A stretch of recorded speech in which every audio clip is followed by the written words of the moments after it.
High court প্রাঙ্গণে Ishwardi BNP নেতাকর্মীদের হামলায় গুরুতর আহত হয়েছেন এটেন নিউজের সিনিয়র রিপোর্টার জাবেদ আক্তার।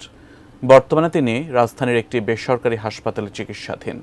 এ ঘটনার তাৎক্ষণিক প্রতিবাদ করেন সাংবাদিকরা। বিস্তারিত জানাচ্ছেন মাহাদি সেকান্দার।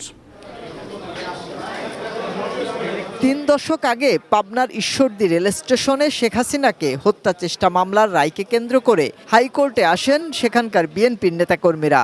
রায় ঘোষণার পর বেলা ১২টার দিকে হাইকোর্টের এনেক্স ভবনের সামনে রায়ের পর আসামি পক্ষের আইনজীবীদের সংবাদ সম্মেলনের অপেক্ষায় ছিলেন সাংবাদিকরা।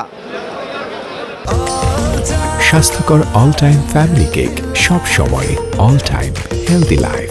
তখন হঠাৎ বিএনপি চেয়ারপারসনের উপদেষ্টা হাবিবুর রহমান হাবিবের উপস্থিতিতে শতাধিক বিএনপি নেতাকর্মী হট্টগোল শুরু করেন। ব্রিফিংয়ের জায়গায় দাঁড়ানো নিয়ে বিএনপি নেতাকর্মী ও আইনজীবীদের মধ্যে কথা কাটাকাটির এক পর্যায়ে সাংবাদিকদের উপর এ হামলার ঘটনা ঘটে। এতে গুরুতর আহত হন এটিএন নিউজের সিনিয়র রিপোর্টার জাবেদ আক্তার ও এনটিভির বিশেষ প্রতিনিধি হাসান জাবেদ সহ বেশ কয়েকজন সাংবাদিক। হামলার সময় আরেকটি বেসরকারি টেলিভিশনের মাইক্রোফোন ভাঙচুর করা হয়। সাংবাদিক জাবেদ আক্তারকে রাজধানীর একটি বেসরকারি হাসপাতালে ভর্তি করা হয়েছে। তাকে দেখতে তাৎক্ষণিক হাসপাতালে ছুটে যান এটিএন নিউজের নির্বাহী পরিচালক মোহাম্মদ মোশাররফ হোসেন। খোঁজখবর নেন তার চিকিৎসারও। হাসপাতালে ছুটে যান সহকর্মীরাও।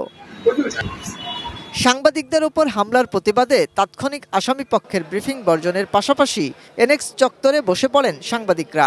এ ঘটনার সুষ্ঠু বিচার এবং জড়িতদের চিহ্নিত করার দাবিও জানান সুপ্রিম কোর্ট বিটে কর্মরত সাংবাদিকরা। মাহাদি সেকেন্দার, এটিএন নিউজ, ঢাকা।